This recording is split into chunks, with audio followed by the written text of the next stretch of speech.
നല്ലതുപോലെ കെയർ ചെയ്യുകയാണെങ്കിൽ ധാരാളം പൂക്കൾ തരുന്ന ഒരു ചെടിയാണ് റോസയല്ലേ.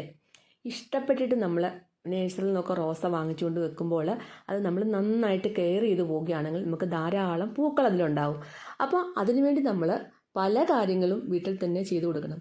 അതിന് വേണ്ട ജൈവ കീടനാശിനി അതുപോലെ നല്ല ഫെർട്ടിലൈസറുകളും ഇതൊക്കെ നമ്മൾ ഈ ചെടികളിൽ ഉപയോഗിച്ച് കൊടുത്താൽ മാത്രമേ നമുക്ക് നല്ല റിസൾട്ട് കിട്ടത്തുള്ളൂ. അത് മാസത്തിലൊരിക്കലും 15 ദിവസം കൂടുമ്പോഴും ഒക്കെ നമ്മളിത് ചെയ്തു കൊടുക്കണം. 15 ദിവസം കൂടുമ്പോൾ നല്ലൊരു ജൈവ കീടനാശിനി ഇതിൽ ഇലകളിലൊക്കെ നന്നായിട്ട് സ്പ്രേ ചെയ്ത് കൊടുത്തേ മതിയാവത്തുള്ളൂ. ഇന്ന് നമ്മൾ ഉണ്ടാക്കുന്ന നല്ലൊരു ജൈവ കീടനാശിനിയാണ് കേട്ടോ. അത് നമ്മൾ വേപ്പെണ്ണ ഉപയോഗിച്ചാണ് ചെയ്യുന്നത്. അപ്പോൾ വീട്ടിലേക്ക് പോകുന്നതിന് മുമ്പായിട്ട് ഇതുവരെയും എൻ്റെ ചാനൽ സബ്സ്ക്രൈബ് ചെയ്യാത്ത പുതിയ കൂട്ടുകാരുണ്ടെങ്കിൽ പ്ലീസ് ഒന്ന് സബ്സ്ക്രൈബ് ചെയ്യാൻ മറക്കല്ല കേട്ടോ. നിങ്ങൾക്ക് വീഡിയോ ഇഷ്ടമാകുകയാണെങ്കിൽ നിങ്ങളുടെ സുഹൃത്തുക്കൾക്കൊക്കെ ഷെയർ ചെയ്ത് കൊടുക്കാനും മറക്കല്ലേ. അപ്പോൾ നമ്മൾ വേപ്പെണ്ണ എന്ന് പറയുന്ന സാധനം ഏറ്റവും നല്ല മികച്ചതായിട്ടുള്ളൊരു ജൈവ കീടനാശിനിയാണ് കേട്ടോ. അപ്പോൾ ഇത് നമ്മുടെ ചെടികളെ ആക്രമിക്കുന്ന എല്ലാ കീടങ്ങളെയും നശിപ്പിച്ചിട്ട് നമ്മുടെ ചെടി നല്ല ഹെൽത്തി ആയിട്ടും നല്ല പച്ചപ്പായിട്ടും ഒക്കെ വളരാനായിട്ട് സഹായിക്കുന്നു. നമ്മുടെ ചെടികളൊക്കെ മൊട്ടൊക്കെ ഒന്ന് ആ റോസയിലൊക്കെ മൊട്ടൊക്കെ ഒന്ന് വിരിഞ്ഞ് വരുമ്പോഴത്തേനും അത് ചിലപ്പം മുരടിച്ച് പോകുന്ന കാണാറുണ്ടല്ലേ. അപ്പോൾ അത് ചെറിയ ചെറിയ പ്രാണികളുടെ ശല്യം മൂലമാണ് അങ്ങനെ സംഭവിക്കുന്നത് കേട്ടോ.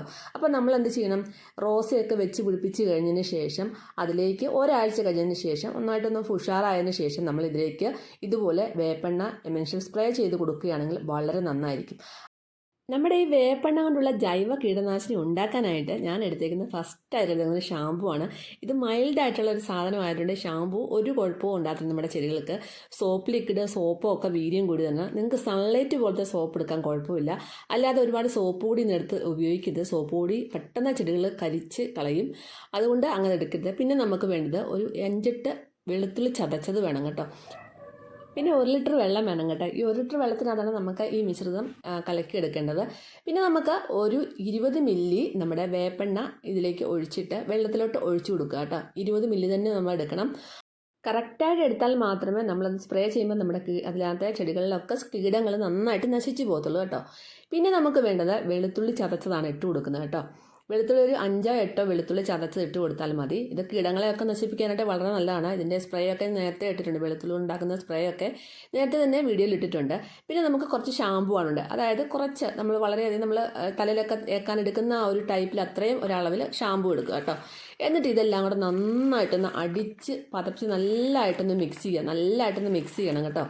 എന്നാൽ മാത്രമേ അത് എല്ലായിടത്തും യോജിച്ച് നമുക്ക് അത് സ്പ്രേ ചെയ്യുന്ന സമയത്ത് തളിച്ചു കൊടുക്കുന്ന സമയത്തൊക്കെ ആണെങ്കിലും നമ്മുടെ ചെടികൾക്ക് അത് ഗുണം ചെയ്യത്തുള്ളൂ. അതുകൊണ്ടാണ് നല്ലതായിട്ട് സ്പ്രേ ചെയ്യണമെന്ന് പറഞ്ഞത്. അപ്പോൾ ഇനി അത് സ്പ്രേ ബോട്ടിനകത്തോട്ട് നമ്മളാക്കുക. 1 ലിറ്റർ സ്പ്രേ ബോട്ടിനകത്തോട്ടോ അത് അല്ലെങ്കിൽ നമ്മൾ 1 ലിറ്റർ അളന്നെടുത്താണ് നമുക്ക് ഏത് കുപ്പിയിലോട്ട് വേണമെങ്കിലും ഒഴിച്ചെടുക്കാവുന്നതേ ഉള്ളൂ. എന്നിട്ട് ഒരു സ്പ്രേയുടെ ഇത് പിടിപ്പിച്ചതിന് ശേഷം നമ്മുടെ ചെടികൾക്കെല്ലാം സ്പ്രേ ചെയ്ത് കൊടുക്കുന്നത് വളരെ നല്ലതാണ്. ഒരുപാട് പേര് കമൻറ്റിൽ പറയാറുണ്ട് കേട്ടോ, ഈ വെള്ളിച്ചയുടെ ശല്യവും അതുപോലെ തന്നെ ഇല ചുരുളിമയും ഒക്കെ കൂടുതലായിട്ടുണ്ടെന്ന്. അങ്ങനെ ഉണ്ടെങ്കിൽ നിങ്ങൾ 3 ദിവസത്തിൽ ഒരിക്കൽ ഇതുപോലെ സ്പ്രേ ചെയ്ത് കൊടുക്കണം. ഒരു 3-4 തവണ 3 ദിവസം കൂടുമ്പോൾ ഇതുപോലെ 3-4 പ്രാവശ്യം സ്പ്രേ ചെയ്ത് കൊടുത്താൽ മാത്രം മതിയാവും. അപ്പോൾ ഇതെല്ലാം നശിച്ചു പോകും. നമ്മുടെ ചെടികൾ നല്ല ഹെൽത്തി ആയിട്ട് വളരുകയും ചെയ്യും കേട്ടോ. പിന്നെ റോസയെ പ്രത്യേകിച്ചും ഒരുപാട് പൂക്കളൊക്കെ ഇട്ട് നിൽക്കുന്ന സമയത്ത് ചെറിയ പ്രാണികൾ വന്ന് ശല്യം ചെയ്തിട്ട് നമ്മുടെ റോസാപ്പൂക്കളൊക്കെ പെട്ടെന്ന് മുരടിച്ചു പോവുകയും കൊഴിഞ്ഞു പോവുകയൊക്കെ ചെയ്യാറുണ്ട് കേട്ടോ. അപ്പോൾ അങ്ങനെയുള്ള സമയത്തും ഇത് നന്നായിട്ട് ഇതുപോലെ 3 ദിവസം കൂടുമ്പോൾ സ്പ്രേ ചെയ്ത് കൊടുക്കുന്നത് വളരെ നന്നായിരിക്കും. പിന്നെ നമ്മളെപ്പോഴും ചെടികൾ വെച്ച് പിടിപ്പിച്ചതിന് ശേഷം നമ്മൾ ഇതുപോലെ സ്പ്രേ ചെയ്ത് കൊടുത്തു കഴിഞ്ഞാൽ ആ കീടങ്ങൾ ചെടികളെ ആക്രമിക്കാതിരിക്കും. നല്ല ഹെൽത്തി ആയിട്ട് പോവുകയും ചെയ്യും കേട്ടോ. ഏത് ചെടി കൊണ്ടുവച്ചാലും നമ്മൾ ഇതുപോലെയൊക്കെ നന്നായിട്ട് കെയർ ചെയ്യണം. എന്നാൽ നമുക്ക് നല്ല റിസൾട്ട് കിട്ടും കേട്ടോ. അപ്പോൾ എൻ്റെ വീഡിയോ ഒക്കെ ഒന്ന് ഫോളോ ചെയ്യുക. അതിനുശേഷം റിസൾട്ട് ഉണ്ടെങ്കിൽ നിങ്ങൾ കമൻറ്റിൽ അറിയിക്കുക. അപ്പോൾ ഇനി ഒരു നല്ലൊരു വീഡിയോ ആയിട്ട് കാണാം. ഇതുപോലെയൊക്കെ നിങ്ങൾ ചെയ്തു കൊടുത്തതിന് ശേഷം നിങ്ങളുടെ ചെടികൾക്കുണ്ടാകുന്ന മാറ്റം നിങ്ങൾക്ക് തന്നെ മനസ്സിലാക്കാൻ പറ്റും. ഞാനിതുപോലെ ചെയ്തു കൊടുത്തതിന് ശേഷം നല്ല റിസൾട്ട് കിട്ടിയത് കൊണ്ട് മാത്രമാണ് ഞാനിത് നിങ്ങൾക്ക് ഷെയർ ചെയ്യുന്നത് കേട്ടോ. അപ്പോൾ എല്ലാവരും ഇതൊക്കെ ഒന്ന് ചെയ്തു നോക്കാൻ ശ്രമിക്കുക, ചെടികളുള്ള ആൾക്കാരൊക്കെ. അപ്പം ഇനി ഒരു നല്ലൊരു വീഡിയോ ആയിട്ട് കാണുന്നത് വരെ എല്ലാവർക്കും ബൈ ബൈ.